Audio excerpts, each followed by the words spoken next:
Hey, good afternoon. I'm on campus today at the Merrillhurst Garden, the community garden, also the space for our Poetry in the Garden reading. Today I'm going to give a talk on metaphor, image and metaphor.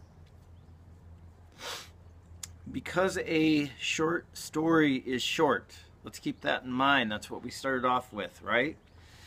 Short, compression.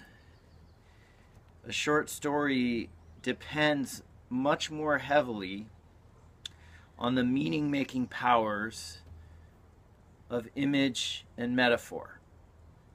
So the short story writers, they are making use of the imagination and of music. This week we're going to talk about image and metaphor. Next week, music. The idea is that in a short story, the language has to pack in more meaning. And it has to pack, we're using fewer words to chase around more meaning. First, we talk about the image. What makes a great image?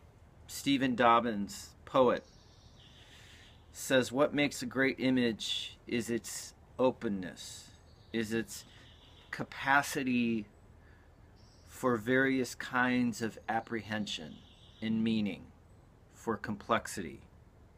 And that openness is achieved through, oddly enough, hyper-specificity.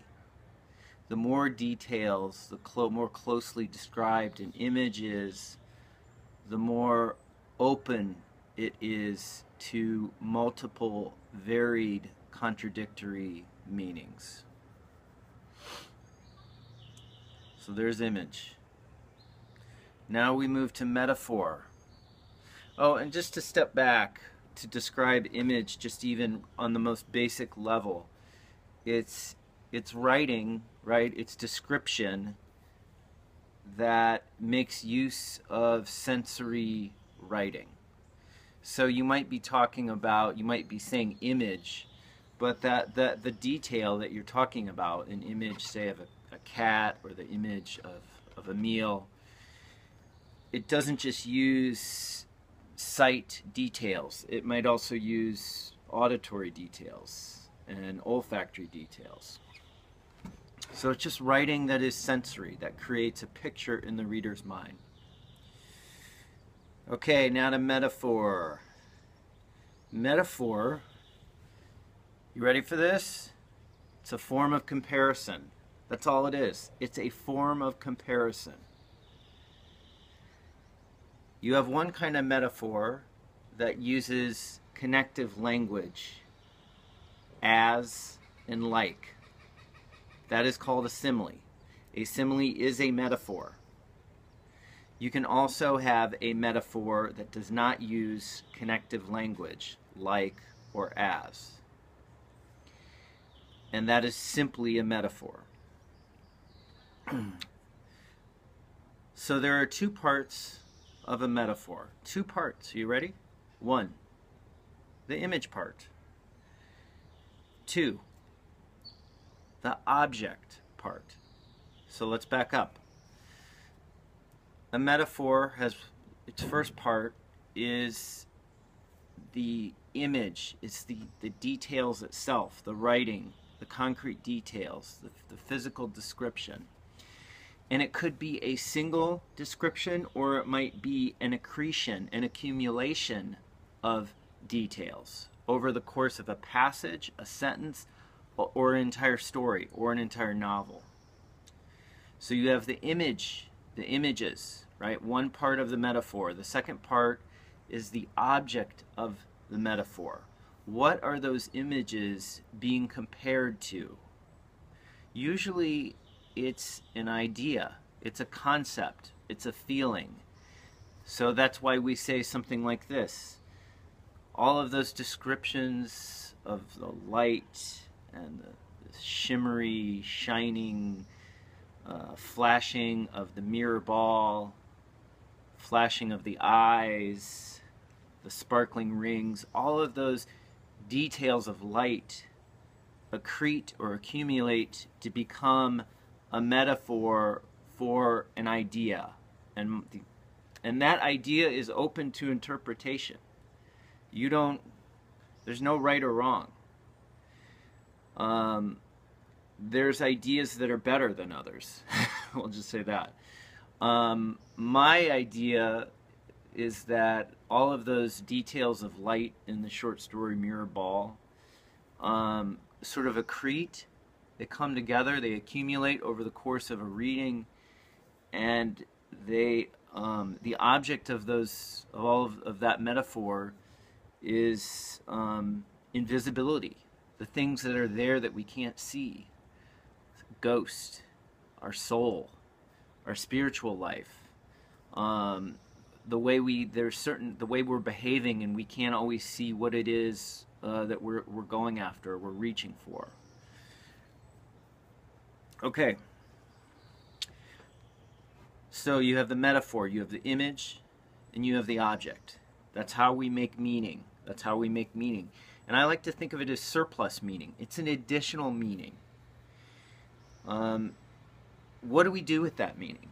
Well, what we do with that meaning is think about it in relationship to the story's protagonist, first and foremost. We don't get distracted by secondary characters. We really go straight for character, right? And the central character. And in the case of The Agonized Face, we're talking about the narrator.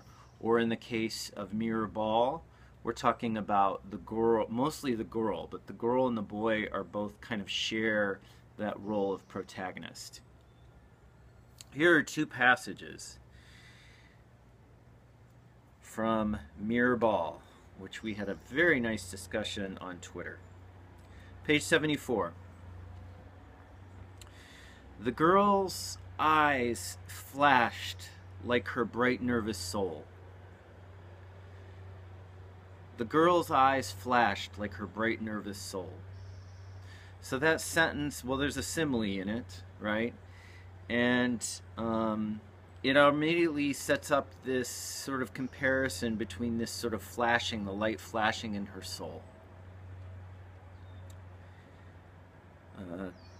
Just in the next paragraph, in dialogue, this is the boy describing the record store that he likes.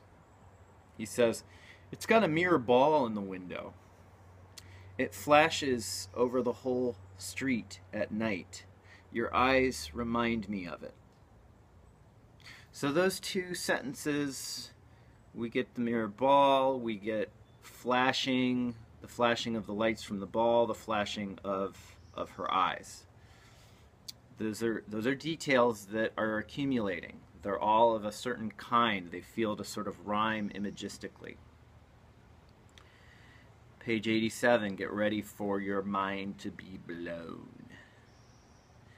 The mirror ball was full of light from the dimly illuminated store, and out of it flew horde of ghost lights, skimming dark walls and sleeping windows in a slow, shimmering curve.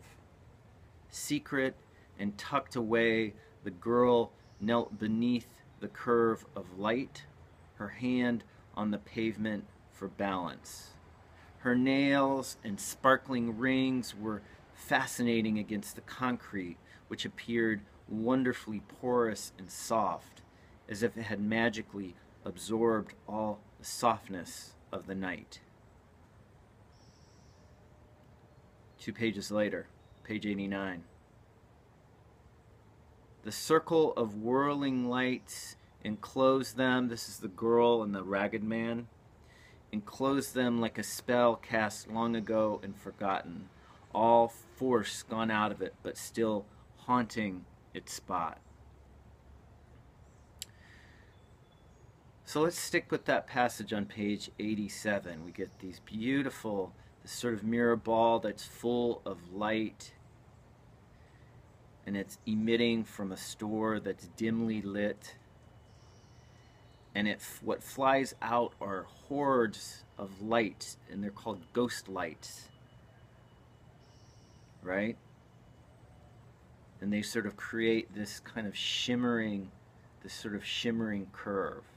And those lights sort of enclose this girl who is in sort of under control in ways she doesn't understand. Her soul has sort of taken her, or the lack of her soul, the chunk that's missing, has taken her to this spot, right? This story is all about the invisible things that we don't know why we reach for certain people, we just do, right? Love is not right. Love is what it is. And notice both, on page 89, both the girl and the ragged man whose souls have sort of led them to these places are enclosed in these lights. And these lights are whirling, and they sort of have created a circle between the two of them.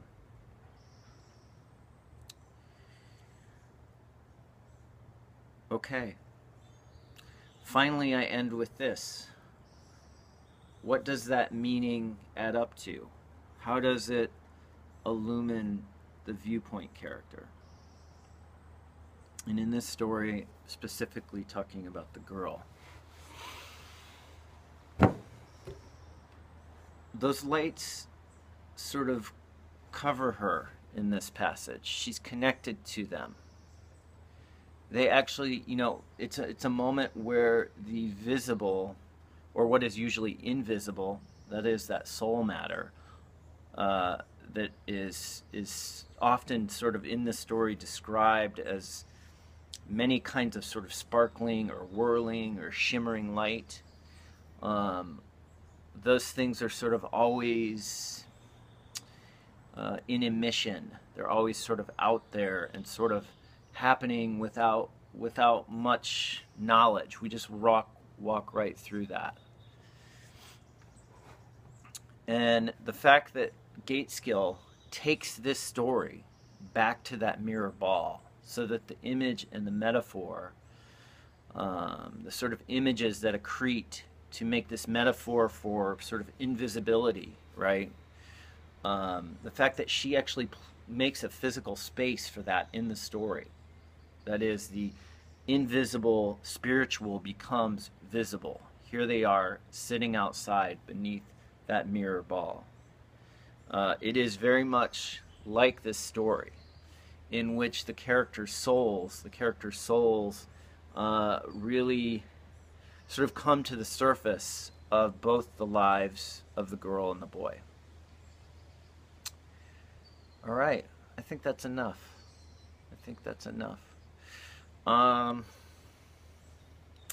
We have one more week of Mary Gaitskill, and then we move to the most lovely, wondrous Alice Munro.